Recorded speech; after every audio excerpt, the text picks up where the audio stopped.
বানাইতে পারে এই চিন্তা করবে। আজকাল যারা কোটি কোটি টাকার মালিক, সব রাষ্ট্রীয় সম্পদ নিজেদের পকেটে ঢুকানোর কারণে তারা আজকে কোটিপতি, কোটি কোটি টাকা বিদেশে পাচার করে তারা কোটিপতি হয়েছে, সব রাষ্ট্রীয় সম্পদ। এরপর আমানত রাখলে আমানতকে খেয়ে ফেলবে। এই যে অপরাধগুলো কথা বললেন, রাসূল বলেন এই অপরাধগুলো যখন হবে তখন তোমরা ভূমিকম্পের জন্য অপেক্ষা করো। কিসের জন্য? ভূমিকম্পের জন্য। এগুলো হলো মানুষের হাতের কামাই। রাসূল সাল্লাল্লাহু আলাইহি ওয়াসাল্লাম বললেন এই যে ভূমিকম্প হয়, তাহলে ভূমিকম্পের একটা কারণ হলো কৃত্রিম কারণ। এই কৃত্রিম কারণেও ভূমিকম্প আসতে পারে। এগুলো হলো আমাদের হাতের কামাই। তেমনি ভাবে কোরআন কারীমের 114টি সূরার মধ্যে হতে 42তম সূরা সূরা শুআরার 30 নং আয়াতের মধ্যে রব্বুল আলামিন বলেন, ওয়ামা আসাবাকুম মিন মুসিবাতিন ফাবিমা কাসাবাত আইদিকুম ওয়া ইয়াফু আন কাসীর। রব্বুল আলামিন বলেন যত মুসিবত, যত কিছু সুনামি আর ভূমিকম্প আসে, সব কিছু হলো তোমাদের হাতের কামাই। কখনো রব্বুল আলামিন এর থেকে কিছু কিছু অপরাধকে আল্লাহ তাআলা ক্ষমা করে দেন।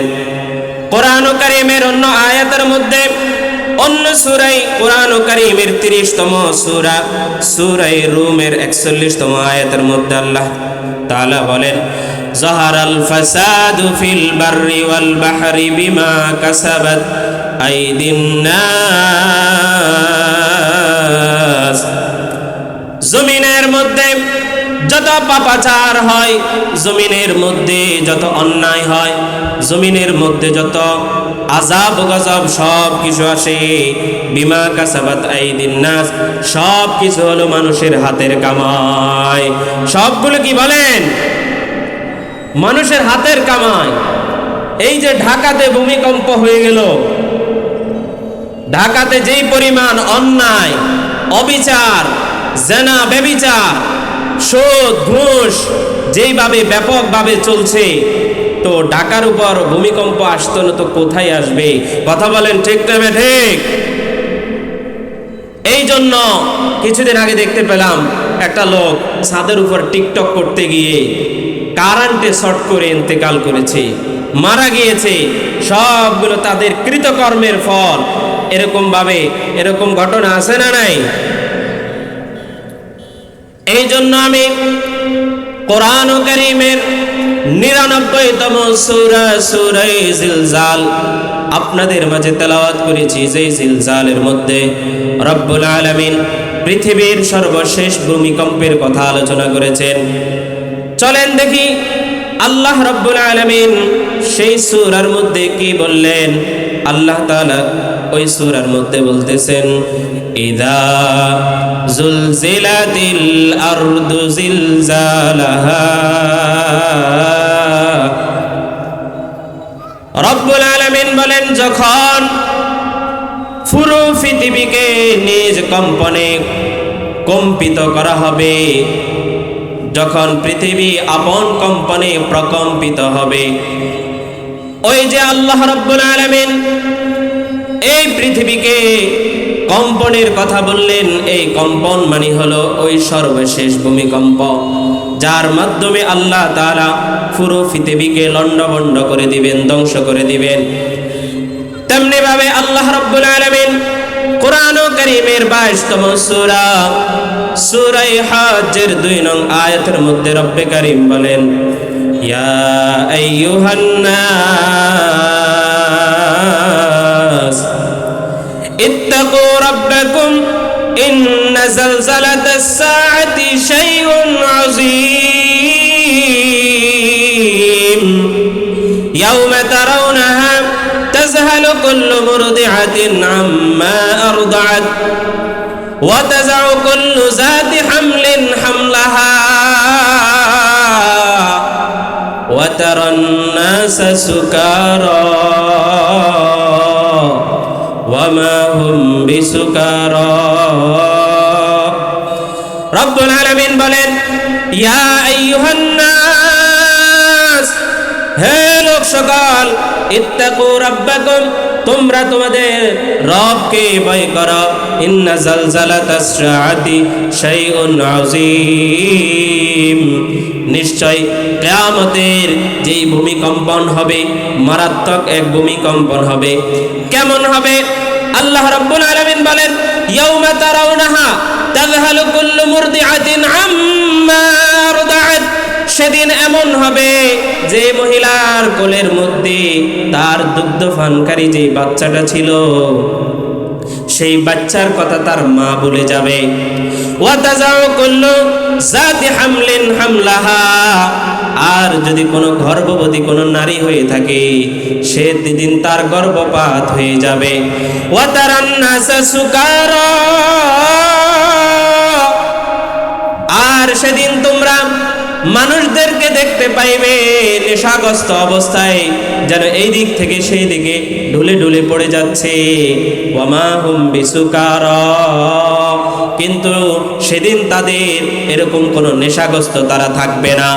ওই যে রব্বে কারিম যে ভূমিকম্প দিবেন, ওই ভূমিকম্পের কারণে তাদের এই অবস্থা হবে। ওই ভূমিকম্পের মাধ্যমে আল্লাহ রাব্বুল আলামিন পুরো পৃথিবীকে লন্ডভন্ড করে দিবে। কথা বলেন ঠিক না ঠিক? আফসোস লাগে, মানুষ আল্লাহর জমিনে বসবাস করে আল্লাহর সাথে নাফরমানি করে, আল্লাহর বক্ষণ করে, আল্লাহর থেকে খায়। মানুষ আল্লাহর দেওয়া অক্সিজেন নেয়, এরপরে রাতের অন্ধকারে ওই 30 তালা 15 তালা বিল্ডিং এ বসে আল্লাহর নাফরমানি করে। ওই 15 তালা বিল্ডিং এ বসে যে আল্লাহর নাফরমানি করে তাকে সহ বিল্ডিং সহ মাটির 40 হাত নিচে যিনি ঢুকাই দিতে পারেন তিনি কে? আল্লাহ তাআলা। আল্লাহ তাআলা তাকে সহ তার বিল্ডিং সহ জমির তলদেশে দিয়ে দিতে পারে।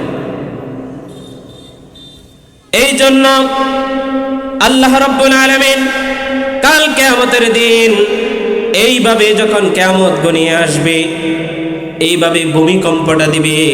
এখন বলতে পারেন কখন এই ভূমিকম্প হবে? কিয়ামতের ঘটনা যখন শুরু হবে তখন থেকে আবার কিয়ামতের আলামতগুলো শুরু হয়ে যাবে। কিয়ামতের আলামত কখন শুরু হবে? রব্বে কারীম একজন ফেরেশতাকে তৈরি করেছেন, নাম হলো ইসরাফিল আলাইহিস সালাম। সৃষ্টি করার পর থেকে তারে বলছেন দাঁড়িয়ে থাকো, যেই দিন আমি তোমাকে বলবো সিংহায় ফু দেওয়ার জন্য সেদিন তুমি সিংহায় ফু দিবা, এর আগেও নয় পরেও নয়। যেই দিন থেকে ইসরাফিলকে সৃষ্টি করা হয়েছে, ইসরাফিল আলাইহিস সালাতু ওয়াস সালাম ওই সিংহাটা হাতে নিয়ে দাঁড়িয়ে আছেন। এক ফলক তিনি আকাশ থেকে উপরের দিক থেকে নিচের দিকে কখনো তাকান না, অবলক হয়ে চক্ষুটা উপরের দিকে আসে, কানগুলো উপরের দিকে এইভাবে লাগিয়ে রাখছে।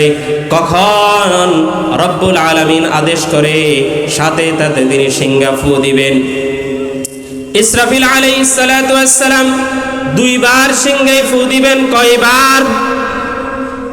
2 বার তিনি সিংহায় ফু দিবেন।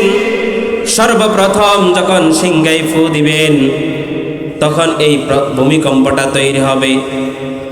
রব্বে কারীম কোরআন কারীমের 69তম সূরা সূরা হাক্কর 15 নং আয়াতের মধ্যে আল্লাহ রাব্বুল আলামিন বলেন, فَإِذَا نُفِخَ فِي الصُّورِ نَفْخَةٌ وَاحِدَةٌ وَحُمِلَتِ الْأَرْضُ وَالْجِبَالُ فَدُكَّتَا دَكَّةً وَاحِدَةً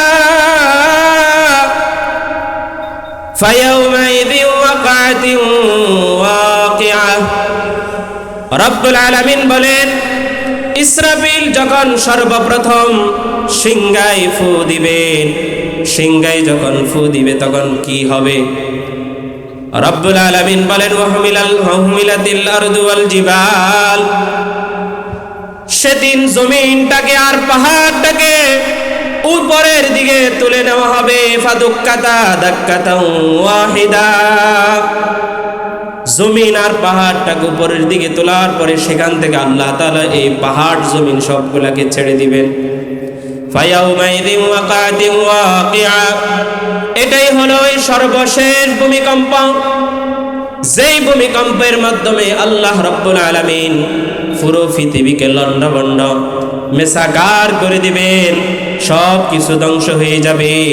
ওই কথাটাই আল্লাহ রাব্বুল আলামিন সূরা জিলজালের প্রথম আয়াতের মধ্যে বলেন, ইযা যুলজিলাতিল আরদু জিলজালাহা, যেদিন জমিনকে আপন কম্পনে প্রকম্পিত করা হবে, সেদিন এইভাবে সব কিছু লণ্ডভণ্ড হয়ে যাবে, ধ্বংস হয়ে যাবে। আর কেমন হবে? সিংহায় যখন ফু দিবে কেমন হবে? রব্বুল আলামিন কুরআন ও কারীমের ৭৩তম সূরা সূরা মুজাম্মিলের ১৪ নং আয়াতের মধ্যে আল্লাহ রব্বুল আলামিন বলেন,